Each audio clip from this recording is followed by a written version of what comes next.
Hello friends, welcome है आपका मेरे यूट्यूब चैनल पे। आज हमारा टॉपिक होगा meaning and types of workers, यानी जो वर्कर्स होते हैं उनका मीनिंग और टाइप्स क्या होते हैं। उसके अलावा हम बहुत ही महत्वपूर्ण कुछ इकोनॉमिक्स में टर्म्स आती है, labour force, work force, rate of participation and some other important topics. ये बहुत ही महत्वपूर्ण है क्लास 12th इकोनॉमिक्स के लिए। साथ साथ जो भी बड़े से लेकर बड़े छोटे एग्जाम और बड़े एग्जाम्स जो होते हैं, कॉम्पिटिशन एग्जाम्स, उन सबके लिए बहुत ज़्यादा महत्वपूर्ण और बेसिक नॉलेज का टॉपिक है। आइए इसको बहुत ही इजी वे से समझने का प्रयास करते हैं। सबसे पहले हमारा क्वेश्चन आता है, हु इज ए वर्कर? एक वर्कर किसे कहते हैं? तो देखिए, a worker is a person और individual who is engaged in some productive activity और a person who render his services in productive activity for earning income. यानी जो वर्कर होता है, वर्कर एक ऐसा व्यक्ति, एक ऐसा पर्सन होता है जो इनकम को कमाने के लिए, आय को कमाने के लिए कोई ना कोई प्रोडक्टिव एक्टिविटी, उत्पादक कार्य करता है। यानी वर्कर उस व्यक्ति को कहते हैं जो आय कमाने के लिए कोई ना कोई प्रोडक्टिव एक्टिविटी या उत्पादक कार्य में एंगेज्ड होता है। यानी पर्सन हु इज एंगेज्ड इन सब प्रोडक्टिव वर्क और productive activity for earning money. ठीक है, आइए आगे देखते हैं। अब टाइप्स ऑफ वर्कर्स, वर्कर्स कितने प्रकार के होते हैं? देखिए, सिंपली हमने वर्कर्स को 2 टाइप्स में बांटना है। एक फर्स्ट आता है सेल्फ एम्प्लॉयड वर्कर्स और दूसरा आएगा हायर्ड वर्कर्स। हायर्ड वर्कर्स के फिर 2 पार्ट आएंगे, कैजुअल वर्कर्स और रेगुलर वर्कर्स। आइए इनको 1 बाय 1 समझने का प्रयास करते हैं। सबसे पहले आएगा सेल्फ एम्प्लॉयड वर्कर्स। ठीक है, तो सेल्फ एम्प्लॉयड वर्कर कौन कहलाते हैं? They are those person who work in their own business और profession, they earn profit as their service reward. इसमें क्या होता है कि सेल्फ एम्प्लॉयड वर्कर्स उनको कहते हैं जो अपना खुद का कोई बिजनेस, कोई व्यापार करते हैं या अपने द्वारा ही किसी काम को शुरू करते हैं। खुद के बिजनेस में या खुद के प्रोफेशन में वो इन्वॉल्व होते हैं और जो अपनी वो काम करते हैं, जो सर्विस देते हैं, उसके बदले में उनको प्रॉफिट मिलता है, इनकम मिलती है। यानी वो किसी के अंडर में काम नहीं करते हैं, वो खुद के मालिक खुद ही होते हैं। ठीक है, इसमें क्या क्या आता है? एग्जाम्पल देखिए, farmer on his own farm. जो किसान होता है अपने खुद के खेत में काम करता है, तो वहां वो काम भी करता है, वर्कर भी है और मालिक भी खुद है उसका। ठीक है, इसी प्रकार से शॉपकीपर होता है, दुकान का जो दुकानदार होता है, वो वहां का मालिक भी होता है, वहां पे काम भी करता है। ठीक है, एंटरप्रेन्योर क्या होता है? फैक्ट्री, ओन फैक्ट्री में काम करता है, तो वो एंटरप्रेन्योर वहां का ओनर भी होता है और वहां पे अपनी सर्विसेज भी देता है। यानी सेल्फ एम्प्लॉयमेंट वर्कर्स में वो वर्कर्स आते हैं who work in their own business और प्रोफेशन। यानी ऐसे वर्कर जो अपने खुद के बिजनेस में या खुद के प्रोफेशन में काम करते हैं, किसी और के अंडर में काम नहीं करते। ठीक है, आइए आगे देखते हैं। अब आता है हायर्ड वर्कर्स। अभी देखिए क्या होगा, they are those workers who work for others and they are paid wages, salaries as a reward for their services. यानी हायर्ड वर्कर्स उन वर्कर्स को कहते हैं जो दूसरों के अंडर में काम करते हैं। मतलब देखिए, हु वर्क फॉर अदर्स, जो दूसरों के लिए काम करते हैं या दूसरों के अंडर में काम करते हैं और बदले में उनको वेज और सैलरी मिलती है। यानी वो किसी और मालिक के अंडर में काम करेंगे। यानी खुद के मालिक वो खुद नहीं होंगे, बल्कि वो किसी और के लिए या किसी और के अंडर में काम करेंगे और बदले में उनको सैलरी मिलेगी। अब ये 2 प्रकार के होते हैं हायर्ड वर्कर्स। एक होता है कैजुअल वर्कर, दूसरा होता है रेगुलर वर्कर्स। पहले अपन करते हैं कैजुअल वर्कर्स। देखिए, अब देखते हैं कैजुअल वर्कर क्या होता है। They are the daily wages worker. दोस्तों, जो डेली वेजेस वर्कर्स होते हैं, जो कलर का काम करने वाले होते हैं या वेंडर्स होते हैं या जो रोज कमाते हैं रोज खाते हैं, तो जो डेली या जो कंस्ट्रक्शन में जो मजदूर वगैरह काम करते हैं ना, जब जिस दिन काम करेंगे उस दिन सैलरी वेज मिलती है, जिस दिन काम नहीं करेंगे वेज नहीं मिलती। यानी जो डेली वेजेस में जो वर्कर्स काम करते हैं उनको कैजुअल वर्कर्स कहते हैं। और they are not hired by the employers on regular basis. यानी जो मालिक होता है, उनका जो एम्प्लॉयर होता है, जो मालिक होता है, वो उनको रेगुलर बेसिस पे हायर नहीं करता है। मतलब जितना काम होता है उतने दिन के लिए हायर करता है, बाकी उसको छोड़ देता है। जैसे मान लीजिए आपके घर में कोई, आप कलर का काम करवाते हो, अपने घर में कलर करवाते हो या कंस्ट्रक्शन कराते हो, तो जितने दिन आपके घर में काम चलेगा वो काम करेगा, उसके बाद आप उसको वहां से, मतलब वो वहां से चला जाएगा। मतलब रेगुलर आप उसको परमानेंट नहीं रखोगे। यानी they are not hired by employer on regular basis, यानी उनको रेगुलर बेसिस पे नहीं रखा जाता। They are not given social security benefits, उसको जो सामाजिक सुरक्षा के बेनिफिट्स होते हैं, जो सोशल सिक्योरिटी बेनिफिट्स होते हैं, जैसे पीएफ प्रोविडेंट फंड होता है, ग्रेजुएटी होती है, पेंशन होती है, इन जैसी सोशल सिक्योरिटी भी उनको नहीं मिलेगी। यानी कैजुअल वर्कर्स वो वर्कर्स होते हैं जो डेली वेज पे काम करते हैं और इनको रेगुलर बेसिस पे नहीं रखा जाता, काम खत्म होते ही इनको निकाल दिया जाता है और इनको कोई सोशल सिक्योरिटी बेनिफिट यानी पेंशन, ग्रेजुएटी या प्रोविडेंट फंड भी नहीं मिलता है। इनका एग्जाम्पल क्या दे सकते हो आप? अनस्किल्ड वर्कर्स, जितने भी काम में अनस्किल्ड वर्कर्स होते हैं, अकुशल श्रमिक होते हैं, वो सब इसी में आते हैं। ठीक है, आप हजारों एग्जाम्पल दे सकते हो। जो कलर करने वाले मजदूर होते हैं, जो वेंडर्स होते हैं, जो कंस्ट्रक्शन करने वाले मजदूर होते हैं, जो छोटे मोटे काम करने वाले होते हैं, जो डेली वेजेस पे काम करते हैं, अनस्किल्ड होते हैं, ज्यादा ट्रेंड नहीं होते, उनको बोलते हैं। ठीक है, अब आता है रेगुलर वर्कर्स।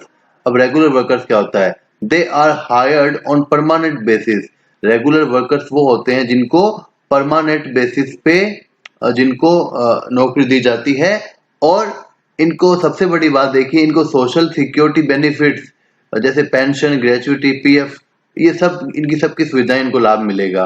यानी दो चीज मिलती है इनको, एक तो परमानेंट बेसिस पे होंगे, इनको कोई बीच में निकाल नहीं सकता, ये परमानेंट बेसिस पे होते हैं, और दूसरा इसको जो सोशल सिक्योरिटी, जो सामाजिक सुरक्षा के लाभ होते हैं, पेंशन मिलेगी, ग्रेजुएटी मिलेगी, पीएफ मिलेगा, तो इसको बोलते हैं रेगुलर वर्कर्स। अब आते हैं कुछ अदर टर्म्स देखते हैं। अब हम करेंगे लेबर सप्लाई, लेबर फोर्स और वर्क फोर्स। सबसे पहले हम करते हैं लेबर सप्लाई क्या होती है, यानी श्रम पूर्ति क्या होती है। देखो दोस्तों, it refers to the amount of labour that the workers are willing to offer to a particular wage rate. यानी जो लेबर सप्लाई होती है वो अमाउंट ऑफ लेबर होता है, यानी कितने घंटे का लेबर, अमाउंट ऑफ कितना श्रम, कितना लेबर, अमाउंट ऑफ लेबर होता है जो एक पार्टिकुलर वेज रेट के ऊपर वर्कर्स देने को तैयार है। यानी मान लीजिए मैं ये कहूं कि 500 रुपए की वेज रेट है, 500 रुपए पर डे की वेज रेट है, तो वो कहेंगे हम 6 घंटे काम करने के लिए तैयार हैं, हम 5 घंटे काम करने के लिए तैयार हैं। मतलब एक पार्टिकुलर वेज रेट बतानी पड़ेगी, 500 रुपए, 600 रुपए, 700 रुपए वेज रेट बतानी पड़ेगी। फिर उस वेज रेट के ऊपर जो वर्कर्स है वो बताएगा कि अगर हमें वेज रेट इतनी मिलती है तो हम 6 घंटे काम करने को तैयार हैं, तो हम 8 घंटे काम करने को तैयार हैं, तो हम 10 घंटे काम करने को तैयार हैं, तो हम 7 घंटे काम करने को तैयार हैं। तो लेबर सप्लाई का मतलब क्या हो गया? It refers to the amount of labour that the workers are willing to offer to a particular wage rate. यानी जो लेबर सप्लाई होती है वो एक पार्टिकुलर वेज रेट के ऊपर, एक मजदूरी दर के ऊपर, एक मजदूरी दर के ऊपर जो लेबर्स होते, जो वर्कर्स होते हैं, कितने घंटे काम करने को तैयार होते हैं, इसको बोलते हैं। ठीक है, labour supply is measured in term of man hours of work. Labour supply को किस में मेजर करते हैं? मैन आवर्स ऑफ वर्क पे। अब मैन आवर्स क्या होता है? जो मैन आवर्स होता है वो 8 घंटे का होता है। यानी जो स्टैंडर्ड मैन आवर्स हैं, यानी एक दिन में कितना काम होना चाहिए, तो जो स्टैंडर्ड मैन आवर्स है उसको कितना माना गया? 8 आवर्स पर डे। एक दिन में 8 घंटे का रखा गया है।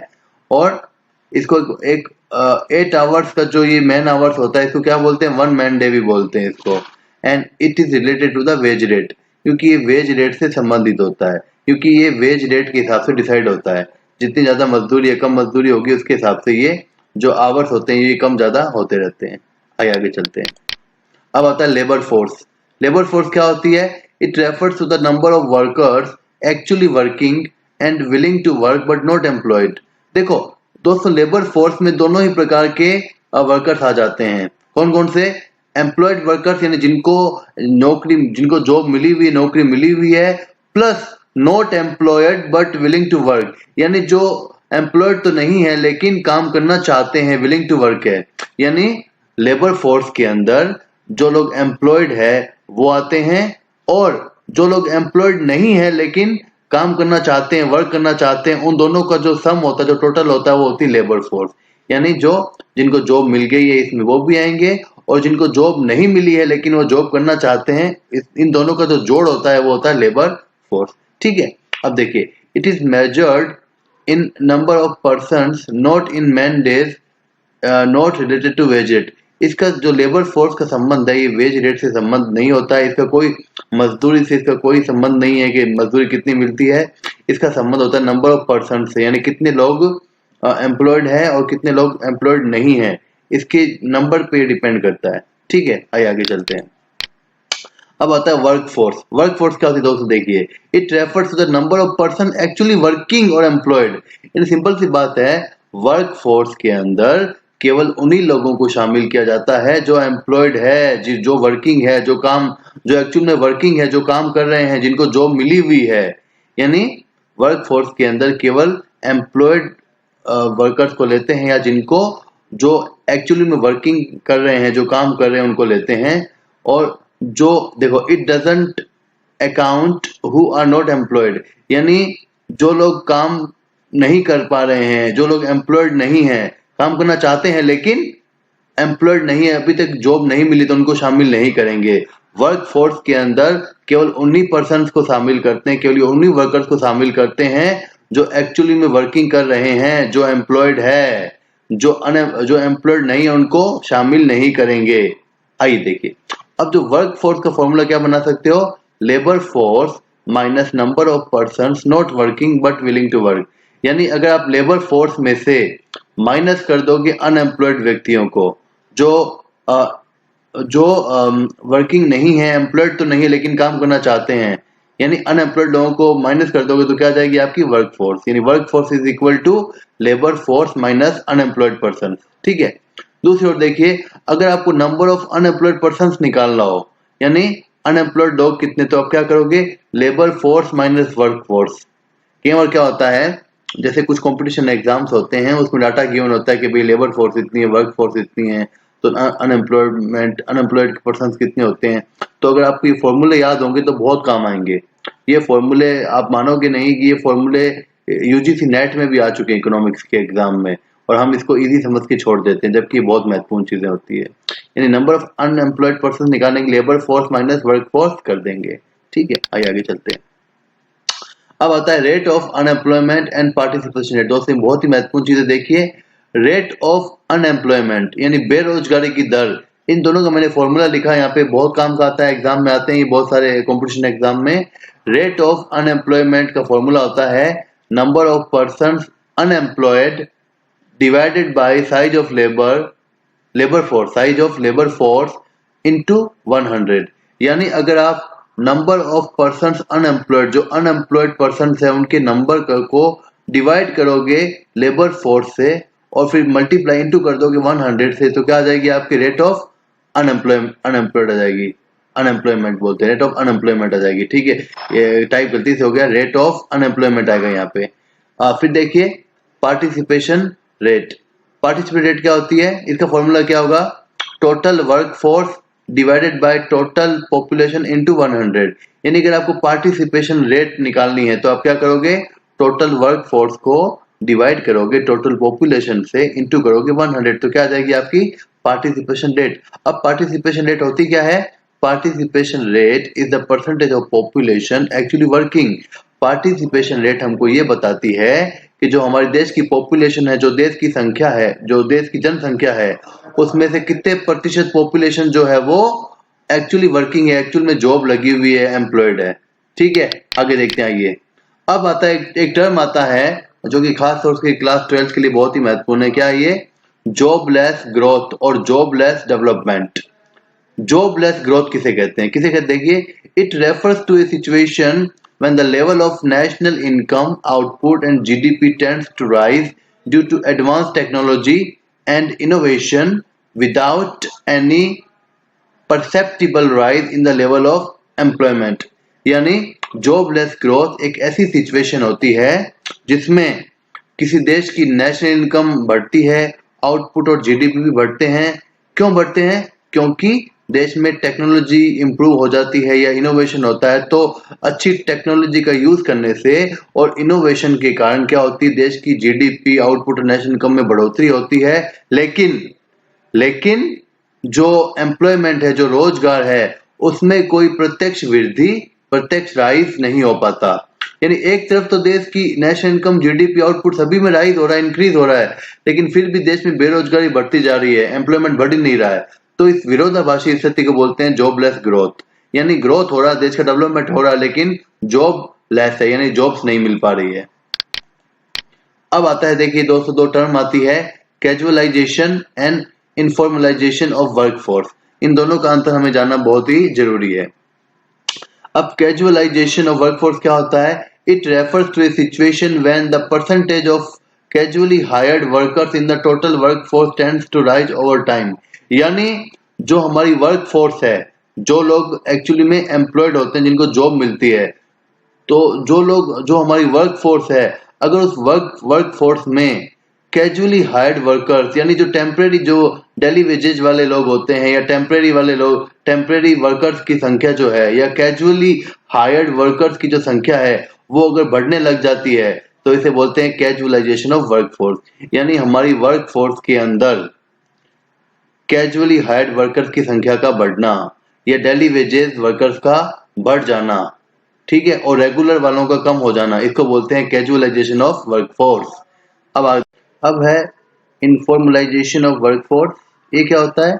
It refers to a situation when percentage of workforce in the formal sector tends to decline and that in the informal sector tends to rise. यानी ये एक ऐसी सिचुएशन होती है जिसमें जो वर्कफोर्स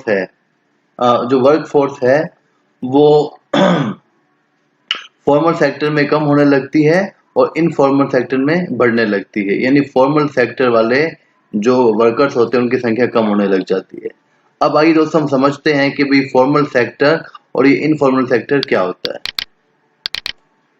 देखिए, ध्यान से देखिए, बहुत इंपॉर्टेंट ये भी, फॉर्मल सेक्टर क्या होता है और इनफॉर्मल सेक्टर क्या होता है। देखिए, फॉर्मल सेक्टर एम्प्लॉयमेंट का वो सेक्टर होता है जिसमें क्या होगा, इट इज ऑर्गेनाइज सेक्टर। ये ऑर्गेनाइज सेक्टर होगा जो गवर्नमेंट के रूल्स एंड रेगुलेशन के अकॉर्डिंग चलेगा।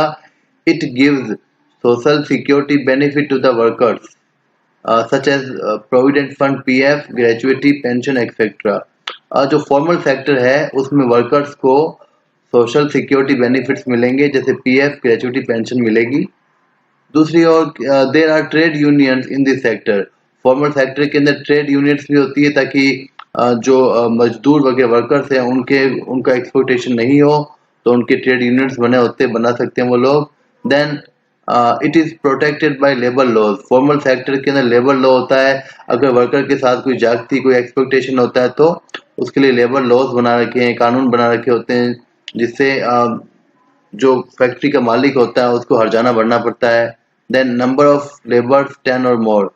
और ज़्यादातर जो ये फॉर्मल सेक्टर उसको माना जाता है जहाँ 10 से ज़्यादा वर्कर्स काम करते हैं।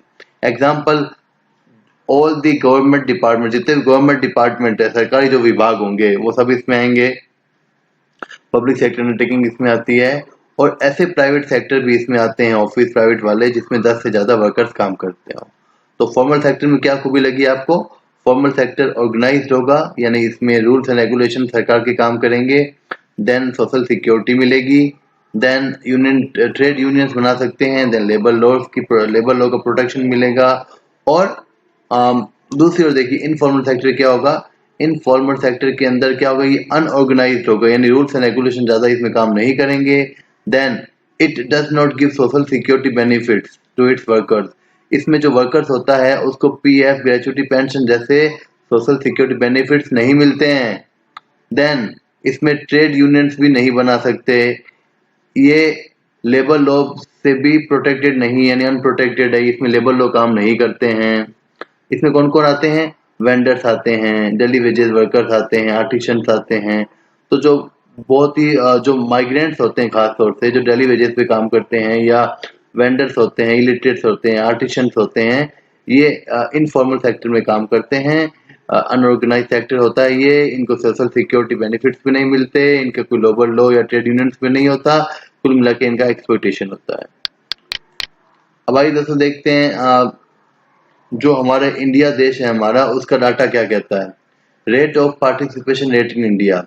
इंडिया का पार्टिसिपेशन रेट कितना है? 34.7। इसका मतलब इंडिया के अंदर 100 में से 100 में से 34.7 लोग ही काम करते हैं बाकी घर बैठ के खाते हैं, काम नहीं करते हैं। यानी पार्टिसिपेशन रेट कितनी 34.7, यानी 100 में से 34.7 लोग ही काम करते हैं, वर्किंग है। इसमें से जो रूरल जो गाँव का क्षेत्र है यहाँ पे 35% लोग काम करते हैं और अर्बन सेक्टर के अंदर 33.9 लोग पार्टिसिपेट करते काम करते हैं। दूसरी ओर ऑक्यूपेशन स्ट्रक्चर क्या है, यानी कितने परसेंट जनसंख्या किस काम में लगी हुई है। इंडिया की जो 43.8 पॉपुलेशन है वो प्राइमरी सेक्टर में काम करती है। प्राइमरी सेक्टर यानी एग्रीकल्चर, एनिमल हस्बेंड्री, जो फिशरीज वगैरह, इसमें प्राइमरी सेक्टर में काम करती है 43.8 पॉपुलेशन। देन सेकेंडरी सेक्टर जो इंडस्ट्रीज है उसमें 24.7 काम करती है और टर्सरी सेक्टर सर्विस सेक्टर में 31.5% काम करता है। तो दोस्तों ये वीडियो बहुत ही महत्वपूर्ण है, ये काफी एग्जाम्स में आता है, आप इसको अच्छे से लर्न कीजिए और subscribe my channel also. Thank you so much. कोई डाउट हो तो आप पूछ सकते हैं।